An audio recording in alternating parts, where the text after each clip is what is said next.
What's good? This is JVB representing SPD, and that is sportsperdiem.com. Let me get to this damn press conference, man. First of all, how do you fire 4 coaches a couple of hours after the press conference? How do you do that? Why do you do that? You know why you do that? Because you don't hold yourself accountable. These guys were covering their own ass, man. These guys had the audacity to fire Mark Helfrich, the offensive coordinator, where he was just the offensive coordinator in name. They said he and Harry Heastand, the offensive line coach, they were fired because they were in charge of the running game. You think we're gonna believe that shit? If you believe that shit, you stupid as hell, man. I'm just putting it out there. You dumb as hell if you believe that. The man who called the plays on offense, the man who ran the plays, the man who picked the plays, that man was Matt Nagy. Matt Nagy is the offensive coordinator of this team, not Mark Helfrich. So basically, Mark Helfrich got fired for no damn reason.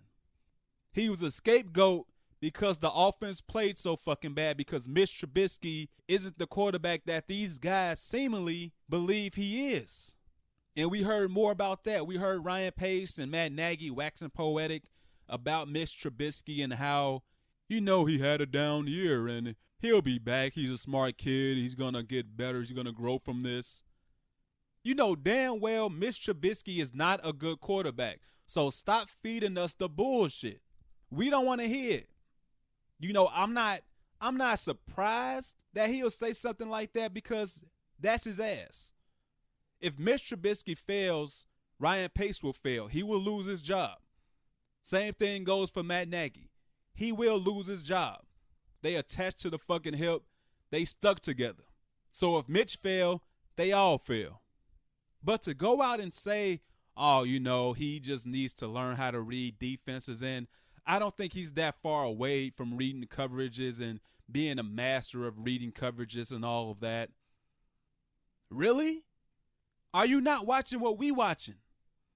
You right there on the sideline. You go over film every fucking week, and you don't see that? I know they weren't going to go out there and say, Mitch Trubisky fucking sucks. We need to have a quarterback competition here next year, period. I knew they weren't going to say that. But to go out of their way to talk him up is dumb as hell. But going back to Mark Helfrich and Harry Heastand and the other 2 coaches they fired, that's bullshit, man. These guys were just scapegoats because the offense that Matt Nagy leads, that Matt Nagy calls plays for, that Matt Nagy constructed, the offense he had failed. The personnel on the offensive side of the ball that Ryan Pace brought in, besides Allen Robinson, they failed. But it's these guys' fault? It's all politics. I know that. But it's just a fucking bad look, especially when you fire these guys 2 hours after the fucking press conference. You could have easily started the press conference saying, before we start the press conference, we're just letting you guys know that we are parting ways with Mark Helfrich, Harry Heastand, and the other 2 coaches. We wish them well on their future endeavors. Something like that. But these guys knew damn well that they were firing these guys. But they didn't want to answer any questions about it.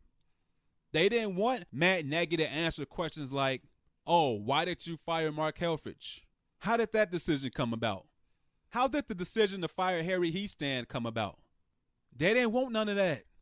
So they ass played it slick, went the whole press conference, and then 2 hours later, you released the news that you fired 4 coaches, including your offensive line coach and your offensive coordinator. Air quoting, offensive coordinator. Because we all know who calls the plays. That's not a good look, man. And you fire Harry Heastand because Charles Leno fucking sucks. Because before he got injured, Bobby Massey fucking sucked. That James Daniels, a guy that you drafted at center, can't play fucking center. You have to move him to guard. But it's Harry Heastand's fault. It's Harry Heastand's fault that these guys can't create openings for the running backs. even though he was regarded as one of the better offensive line coaches, not just in college, but in the NFL as well. But it's his fault. And then you fired the tight ends coach because the guy that you drafted a couple of years ago in the second round, Baby Gronk, right? Hell no. Adam Shaheen is a fucking bust. And you drafted him in the second fucking round. And you knew you fucked up, so you went out in free agency last year and you signed Trey Burton. Now, Trey Burton started off his career with the Bears very well. But then he got hurt, and then he fell off, and then he got hurt again. Then he had the mental issues and going out and playing, and then he gets hurt again. So it's hard for me to evaluate Trey Burton, but so far, it hasn't been good. But you fired the tight ends coach.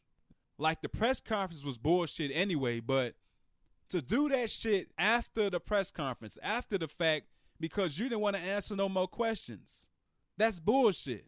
Be real with everybody, man. But you had these two guys up there waxing poetic about Mitch Trubisky, saying how he's going to be the starter coming into next season. There's not going to be a quarterback competition. Bullshit. It better be a quarterback competition. Why you don't want to have a quarterback competition? Because you know you invested in Mitch Trubisky and you know mentally he can't handle it. That physically, maybe he'll lose the quarterback competition. Depending on who it is that you try to bring in, maybe he will. But to go out and say, we're not going to have a quarterback competition, Mitch Trubisky is the number one quarterback, he is our starter going into next season.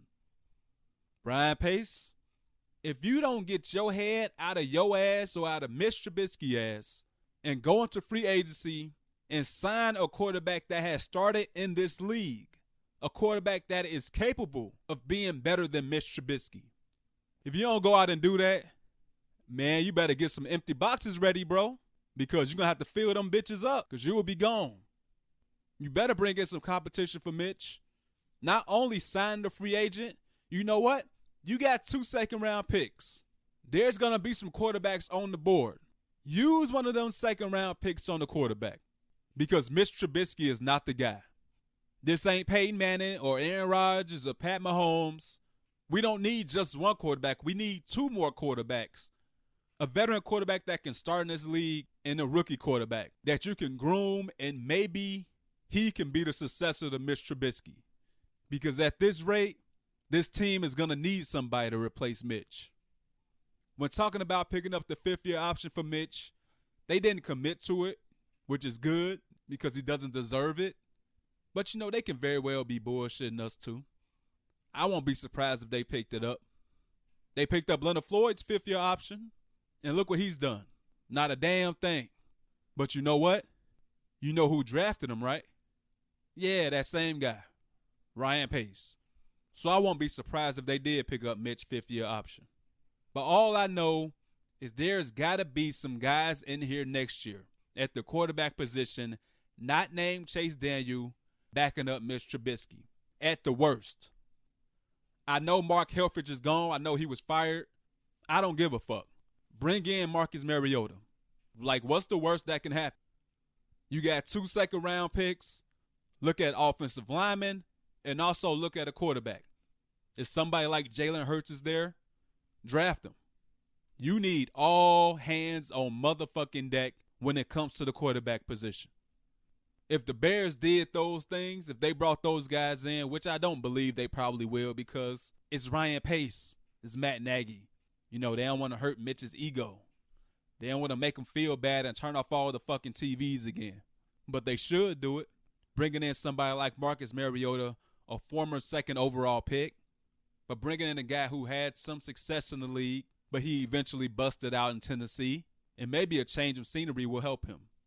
And it's funny because the guy who replaced Marcus Mariota this season was also a former 1st-round pick who busted out in Miami. His name, Ryan Tannehill. And what has Ryan Tannehill done for the Tennessee Titans? He and Derrick Henry have helped lead that team, and he's played a big part of it as well.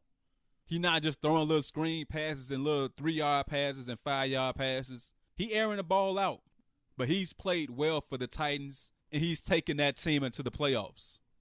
Maybe if you brought in a Marcus Mariota, he could provide that same kind of jolt for your team. There's no guarantee, but the fact is, you need to bring in some quarterback competition for Mitch Trubisky. But now the pressure is on. You know, you had a 12-4 season, and now you have an 8-8 season. Which team are you closer to? Is this more of a 12-4 team or a team close to 12-4, a double-digit win team? Or is this a mediocre 8-8, 7-9, 6-10, weak-ass 5-11 team? That's going to be the question next season. But all I know is the pressure is on Mitch Trubisky, the pressure is on Matt Nagy, and the pressure is on Ryan Pace.